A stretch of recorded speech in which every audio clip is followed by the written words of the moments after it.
So you're new to IEMs, but you don't want to spend an absolute fortune. This $25 pair follows on from the brilliant version 1 that I covered a year and a half ago. So is it worth buying? Let's talk about that. Hey guys, I'm Ryan Thomas, and I was a massive fan of the 7Hz Zero 1.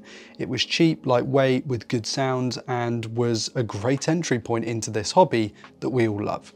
This is the 7Hz Zero 2, also tuned by Crinacle, you know, that guy.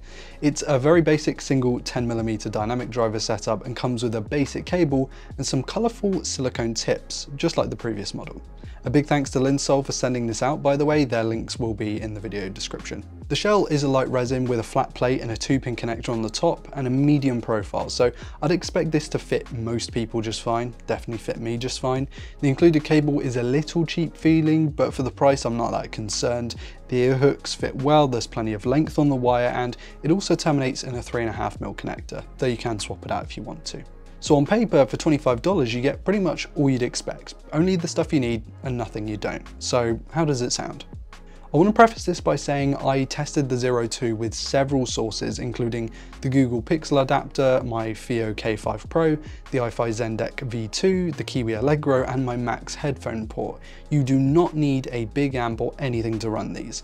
These things are super easy to drive, so if you're new to the hobby, don't worry about buying amps and stuff. A simple little dongle or the built-in port on your device is going to be just fine. The sound profile is actually quite ordinary, meaning there isn't a crazy amount of bass or treble or any extreme characteristics whatsoever. It's an inoffensive sound, it's not fatiguing whatsoever, so great for long listening sessions. So as for the profile, there's a slight bass boost above a flat curve, and that's a surprising amount of clarity in the mids and the upper mids for vocals with these things. They certainly aren't the crazy super high res crazy detail things that SimGot has been producing as of late, but compared to your average wireless, even high-end wireless buds, these absolutely smoke them. Which makes them a really good choice for gaming.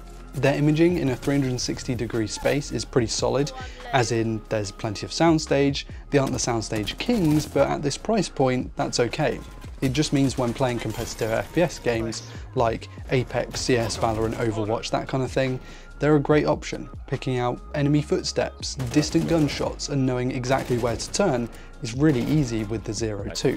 Not quite as good as the EM6L or OH10, but the Zero 2 are a fraction of the cost of those, so I'm not mad about it. The Zero 2 are also brilliant for music and podcasts. As I alluded to before, they don't fatigue super easily, so I've been able to listen to sort of 7 to 8 hours in one go.